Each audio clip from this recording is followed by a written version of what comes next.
Hello दोस्तों, welcome to maths by Omkar. जैसे कि आपको पता है, अभी आरआरबी एनटीपीसी 2024 का एग्जाम स्टार्ट हो रहा है और आरआरबी ने अपने कैलेंडर में 2025 में भी एनटीपीसी का अनाउंसमेंट किया है। तो उसको नजर रखते हुए मैंने मैथ्स के फॉर्मूले का रिवीजन करने के लिए ये वीडियो बनाया है। इसमें हम देखेंगे number system, LCM and HCF, ratio and proportion, percentage, mensuration, time and work, time and distance, simple and compound interest, profit and loss, elementary algebra, trigonometry and elementary statistics. तो चलिए स्टार्ट करते हैं number system के साथ। तो उसका पहला formula है to find the sum of first N natural number. तो उसका फॉर्मूला है n into N plus one upon two. Second formula है to find the sum of first N odd number. इस बार सिर्फ ऑड नंबर का सम है तो उसका फॉर्मूला आएगा N square. And even number का फॉर्मूला आएगा n into N plus one. Next formula है to find the cube of first N natural number. तो उसका फॉर्मूला है n into N plus one upon two the whole square. Next है to find the sum of square of first N natural number. इस बार square का करना है तो आंसर है n into N plus one into two N plus one upon six. ये बहुत बार पूछा गया है। नेक्स्ट टॉपिक है अरिथमेटिक प्रोग्रेशन। अरिथमेटिक प्रोग्रेशन में एन टर्म निकालने के लिए पूछते हैं। उसका फॉर्मूला आता है T N is equal to A plus N minus one into D. यहाँ पर ए है first term of AP, N है number of terms and D है कॉमन डिफरेंस। नेक्स्ट कभी कभी पूछते हैं sum of N terms in AP. तो उसका फॉर्मूला है N upon two into two A plus N minus one into D. और एक फॉर्मूला है जब कभी क्वेश्चन में first term and last term दिया हुआ है तो फॉर्मूला है S N is equal to N upon two into first term plus last term. Next formulas देखते हैं ज्योमेट्रिक प्रोग्रेशन का, दैट इज जीपी। जीपी का एन टर्म का फॉर्मूला है A N is equal to A into R raise to N minus one. वहाँ पर A है first term of GP और आर है कॉमन रेशो। जब sum of N terms of GP होता है तो फॉर्मूला आता है, यहाँ पर दो फॉर्मूला आता है, जब R is less than one and R is greater than one. तो आर जब लेस होता है तब A into one minus R raise to N upon one minus R, and जब आर ग्रेटर देन वन रहता है A into R minus R raise to N minus one upon R minus one. ये formula use करते हैं। Next formulas LCM and HCF of fractions. तो fraction का LCM लेने के लिए हमें सारे न्यूमरेटर्स का एलसीएम लेना है और उसको डिवाइड करना है सारे डिनोमिनेटर्स के एचसीएफ से। वैसे ही एचसीएफ लेने के लिए सारे न्यूमरेटर्स का एचसीएफ लेना है और उसको डिवाइड करना है सारे डिनोमिनेटर्स के एलसीएम से।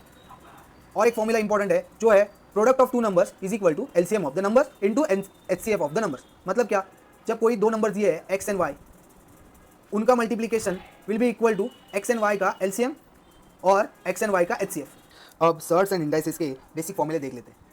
ए raise to X into A raise to Y करते हैं तो मिलता है A raise to X plus Y. A raise to X divide by A raise to Y करते हैं तो मिलता है A raise to X minus Y. A raise to X whole raise to Y रहेगा तो हो जाएगा A raise to X into Y. जब A raise to X raise to one by Y रहता है तो equal to A raise to X by Y हो जाता है। A upon B raise to minus X by Y रहेगा तो वो हो जाता है B upon A raise to X by Y. मतलब जब भी पावर में माइनस होगा रेशियो का रेसिप्रोकल लेना है। वैसे ही A raise to minus X रहेगा तो हो जाएगा one upon A raise to X. और ये लास्ट का फॉर्मूला बहुत इंपॉर्टेंट है, ए रेस टू जीरो होता है वन। तो चलिए सर्ट्स एंड इंडाइसेस के कुछ इंपॉर्टेंट स्टैंडर्ड फॉर्मूले देखते हैं। जब x is equal to question में under root of A plus under root of A plus under root of A ये इन्फिनिटी तक दिया हो तो x की वैल्यू आती है under root of one plus four A plus one upon two. वैसे ही जब क्वेश्चन में under root of A minus दिया हो तो आपका फॉर्मूला चेंज होता है सिर्फ under root of one plus four A minus one upon two. वैसे ही जब x is equal to under root of A ये इन्फिनिटी तक हो तो आपका x की वैल्यू हो जाती है x is equal to A. जब x की value under root of A until the kth term, मतलब जब x की वैल्यू दी हो under root of A into under root of A into under root of A, मतलब देखिए ये तीन टर्म्स तक दी है तो k की वैल्यू क्या हो जाएगी तीन। तो x की वैल्यू आ जाएगी A raise to two raise to three minus one upon two raise to three. तो ये हो जाएगा A raise to two raise to three minus one हो जाएगा सेवन और टू रेस टू थ्री हो जाएगा एट। तो आपको ये फॉर्मूला यूज़ करके x की वैल्यू जल्दी से निकाल सकते हैं। तो हमारा नेक्स्ट टॉपिक है परसेंटेज। देखिए जब अगर x is increase by y percent then जो नया नंबर है वो होगा 100 plus Y upon 100 into X. और वही x अगर डिक्रीज किया गया y परसेंट से देन नया नंबर होगा 100 minus Y upon 100 into X. Next formula है if x is a percent more than y, मतलब x बड़ा है y से a परसेंट से तो y कितने परसेंट से छोटा होगा तो a upon 100 plus a into 100% से लेस होगा। वैसे ही x is a percent less than y तो y कितना परसेंट बड़ा होगा x परसेंट से तो a upon 100 minus a into 100 इतने परसेंट से बड़ा होगा। नेक्स्ट परसेंटेज का टॉपिक है successive percentage change, then what will be the effective change. मतलब अगर मैंने 2 सक्सेसिव चेंजेस दिए हैं तो मुझे इफेक्टिव कितना चेंज मिलेगा। जैसे कि मैं 10% का डिस्काउंट पहले दिया है, फिर 20% का डिस्काउंट दिया है। अब देखिए ये प्लस माइनस कब आता है, जब कोई वैल्यू डिक्रीज होती है तो माइनस आएगा। जैसे कि अभी डिस्काउंट दिया है तो माइनस लेंगे क्योंकि प्राइस डिक्रीज हो रहा है, और अगर इंक्रीज हुआ होता तो प्लस लेते। तो यहाँ पर आएगा -10 -20, और देखिए यहाँ पर एक्स एंड वाई का मल्टीप्लिकेशन है तो क्या आएगा 10 × 20 हो जाएगा 200, और माइनस माइनस प्लस हो जाएगा तो प्लस 200 अपॉन 100, तो ये हो जाएगा -30 और ये हो जाएगा +2, तो -28%। तो इफेक्टिव डिस्काउंट क्या हो जाएगा 28%।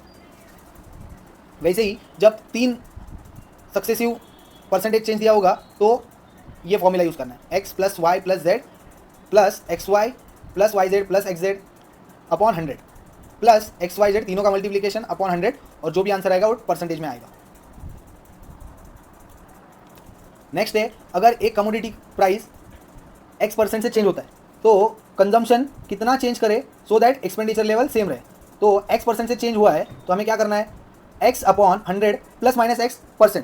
कब करना है, जब कमोडिटी का प्राइस इंक्रीज हुआ हो तो प्लस लेना है, और जब कमोडिटी का प्राइस डिक्रीज हुआ हो तो माइनस लेना है।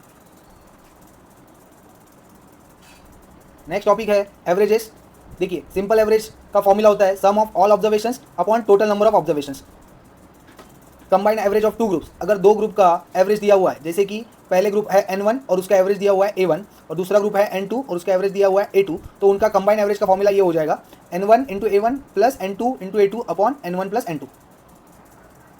एवरेजेस में अगला टॉपिक है if average of n quantities is given as A। तो जब एक एलिमेंट उसमें से निकाल लेते हैं तो नया एवरेज हमें B मिलता है, तो जो निकाली हुई क्वांटिटी है उसकी वैल्यू क्या रहेगी, तो वो रहेगी n × A - B + B। और वही जब हम एक क्वांटिटी ऐड करते हैं और नया एवरेज B मिलता है तो जो एडेड क्वांटिटी है उसका वैल्यू मिलेगा n × B - A + B। Next topic है प्रॉफिट एंड लॉस। तो प्रॉफिट देखिए P प्रॉफिट है, SP सेलिंग प्राइस है, और CP कॉस्ट प्राइस है।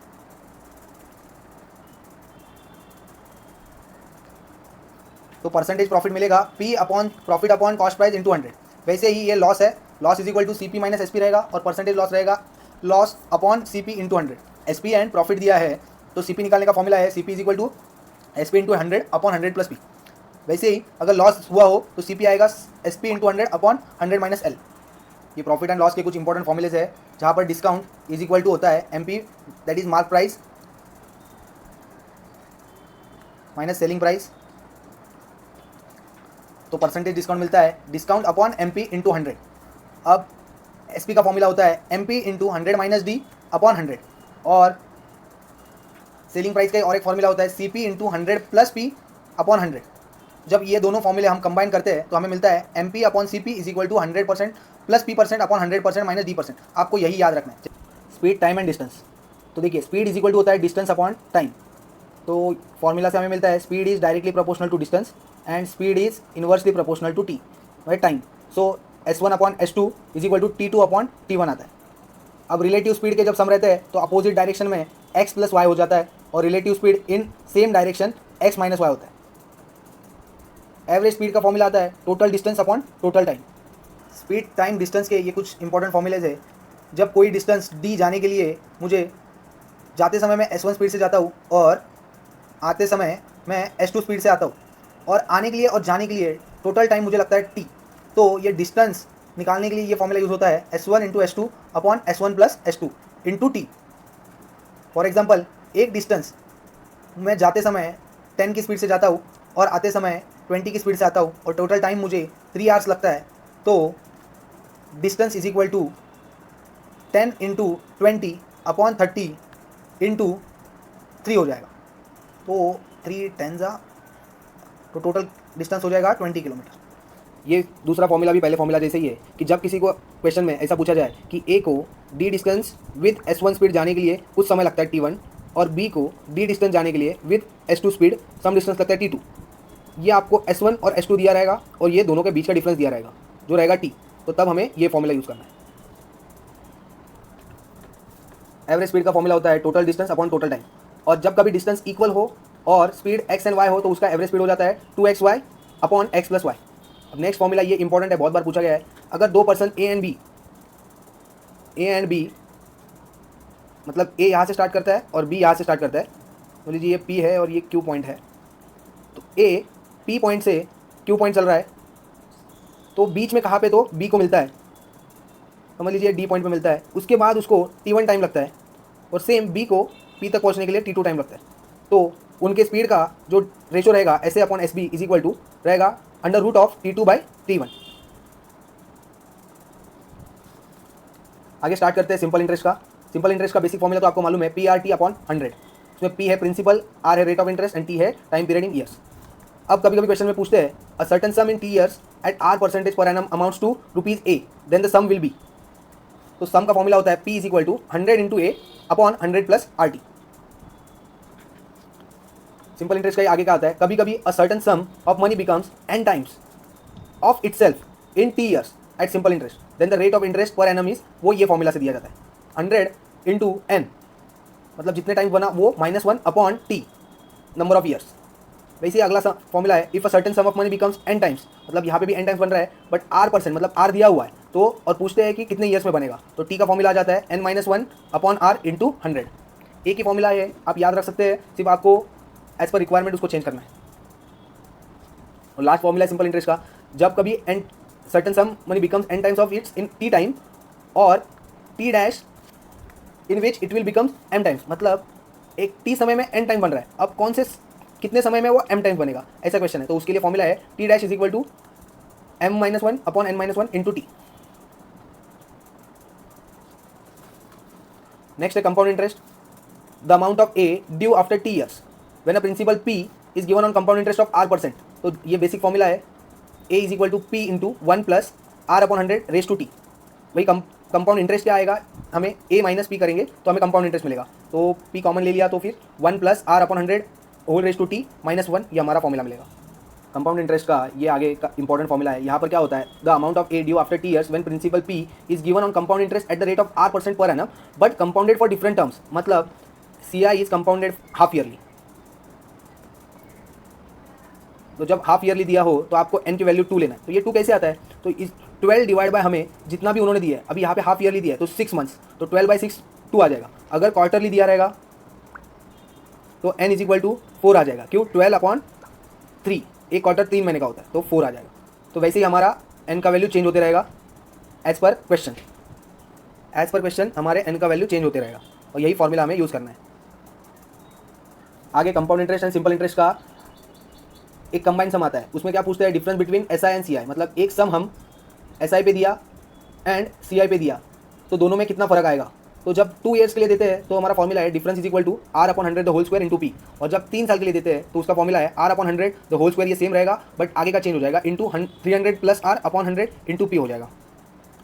तो नेक्स्ट टॉपिक है मेंसुरेशन। मेंसुरेशन के क्वेश्चन पेपर में आप मान के चलिए 3 से 4 क्वेश्चन रहते हैं। तो पहले हम ट्रायंगल के साथ स्टार्ट करते हैं। सेलिंग ट्रायंगल जो कि होता है जिसके तीनों साइड्स डिफरेंट होते हैं, तो उसमें एरिया निकालने के लिए half of base into height, जब बेस एंड हाइट दी हो क्वेश्चन में तो आप डायरेक्ट फॉर्मूला यूज़ कर सकते हैं।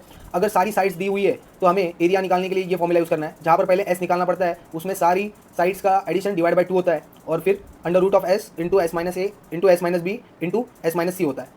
वैसे ही अगर साइड दी हो और उसके बीच का एंगल दिया हो, जैसे कि यहाँ पर B है और उसके adjacent side C and A है, तो एरिया हो जाएगा 1/2 इंटू C इंटू,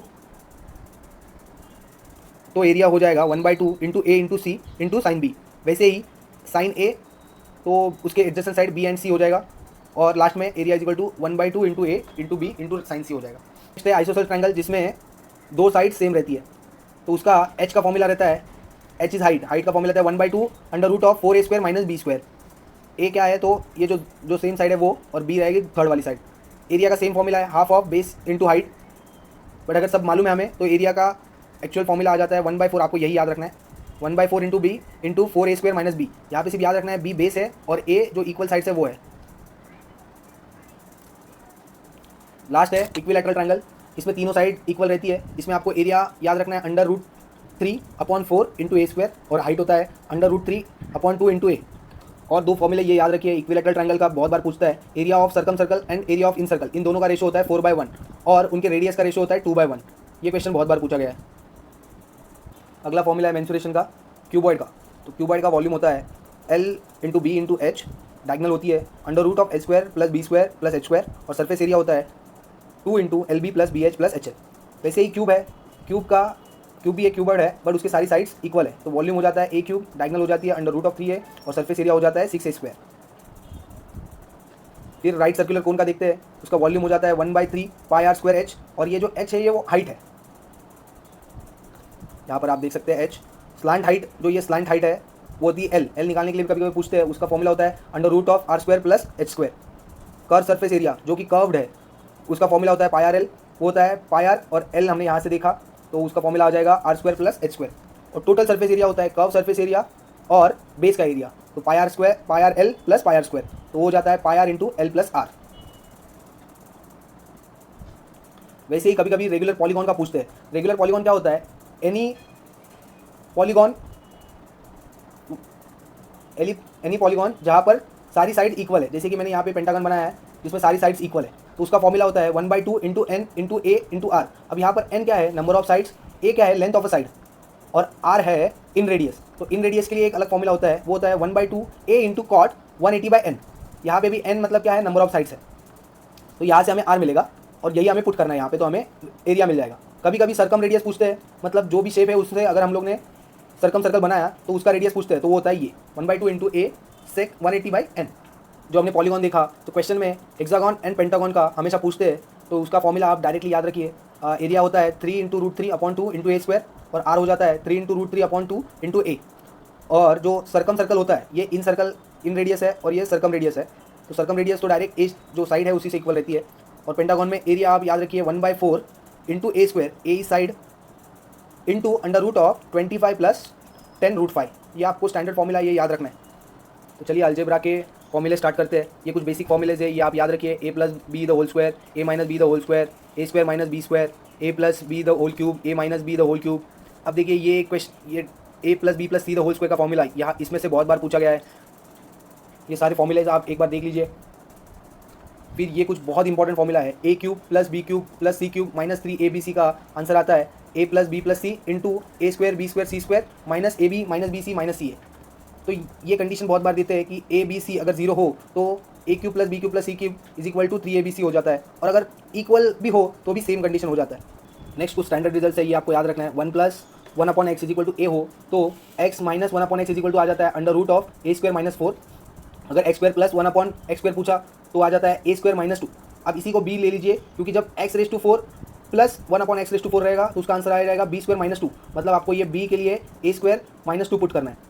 वैसे इसको c कंसिडर कीजिए, और x⁸ प्लस 1/x⁸ रहेगा तो आपको c स्क्वायर माइनस 2 लेना है। मतलब एक ही आपको ये याद रखना है कि a स्क्वायर माइनस 2, फिर b और c, तो b में a स्क्वायर माइनस 2 पुट करेंगे और c में b स्क्वायर माइनस 2 पुट करेंगे। और जब माइनस हो x स्क्वायर माइनस 1/x² दिया हो तो आंसर आ जाता है a into under root of A square minus 4। वैसे ही जब x प्लस 1/x a हो और जब क्यूब निकालना हो x³ प्लस 1/x³ तो आंसर आ जाता है a³ माइनस 3a। और x⁵ प्लस 1/x⁵ रहेगा तो हमें याद रखना है a⁵ minus 5a³ plus 5a। और जब x�6 प्लस 1/x�6 हो तो सिर्फ ये याद रखना है, जो पहले x³ वाला फॉर्मूला है इसी का स्क्वायर है -2 है। ये माइनस वाले फॉर्मूला है, जब x minus 1/x is equal to a दिया हुआ है, x प्लस 1/x आ जाएगा under root of A square plus 4,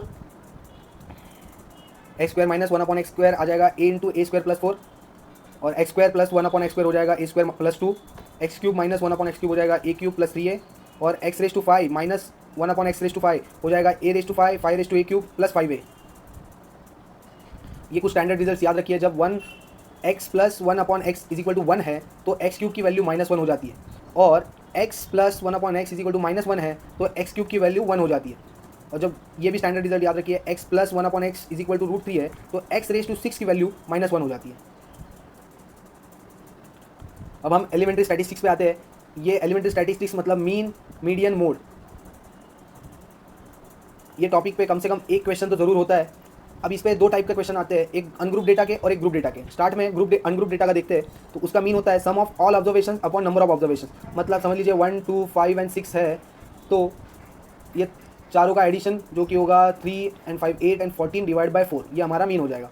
वैसे ही मीडियम निकालने के लिए क्या करना है, पहले तो मीडियम निकालने के लिए ये इंपॉर्टेंट याद रखना है कि ये सॉर्टेड डेटा होना चाहिए। मतलब आपको पूरा डेटा इंक्रीमेंटल ऑर्डर में लिखना है, उसी के बाद आप मीडियन निकाल सकते हो।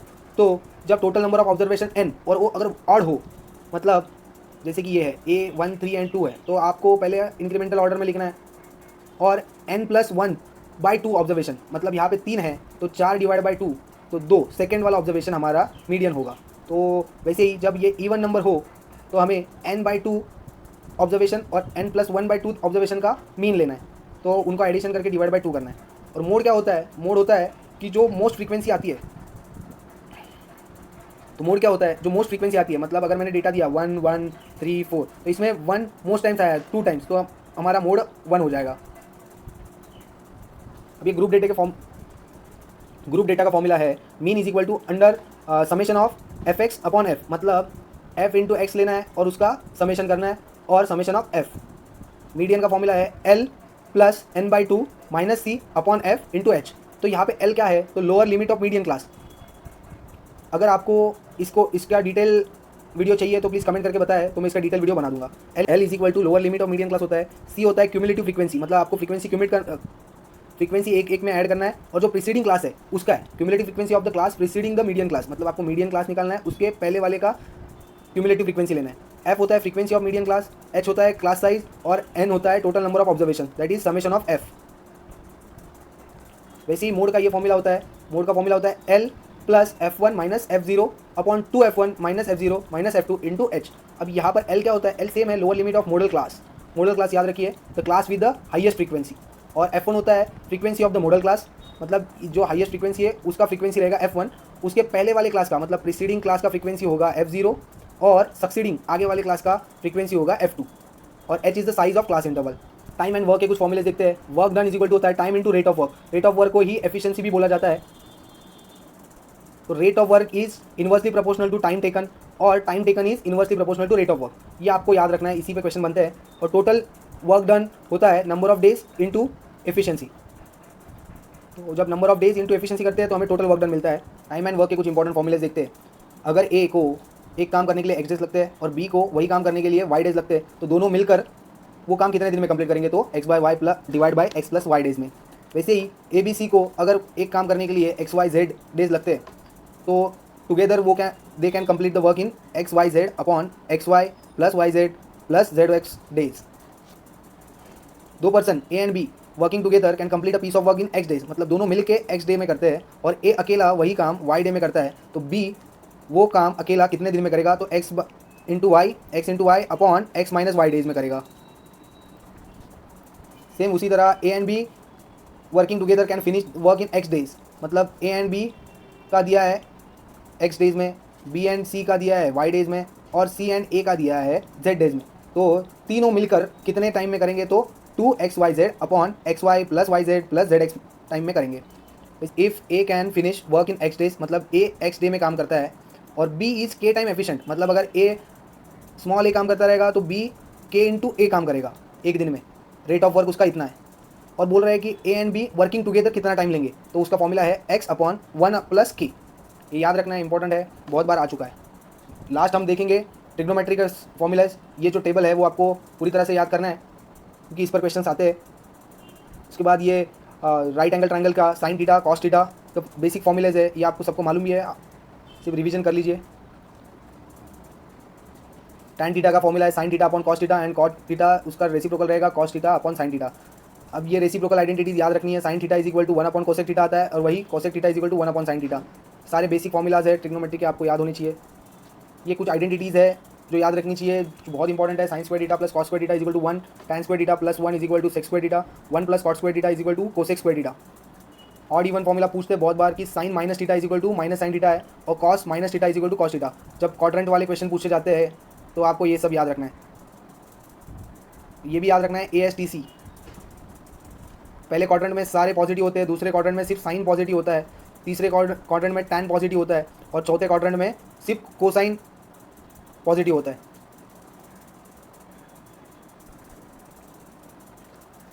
ये डबल एंगल फॉर्मूलाज है। साइन 2 थीटा हो जाता है 2 sine theta into cos theta, और कॉस 2 थीटा हो जाता है cos square theta minus sine square theta 2 cos square theta minus 1 and 1 minus 2 sine square theta. जब आइडेंटिटीज पुट करते हैं तब ये रिजल्ट आते हैं tan 2 theta is equal to 2 tan theta upon 1 minus tan square theta. और ये कुछ सम एंड डिफरेंस वाले फॉर्मूलेज है, ये बहुत बार पूछे जा चुके हैं, डायरेक्ट क्वेश्चन पूछते हैं, तो ये आपको याद रखने हैं। Thank you so much for watching my video. अगर आपको ये वीडियो पसंद आई हो तो लाइक ज़रूर करें, शेयर करें अपने दोस्तों के साथ और सब्सक्राइब करें हमारे चैनल को ऐसे ही और वीडियोज़ के लिए। मिलते हैं नेक्स्ट वीडियो में। धन्यवाद।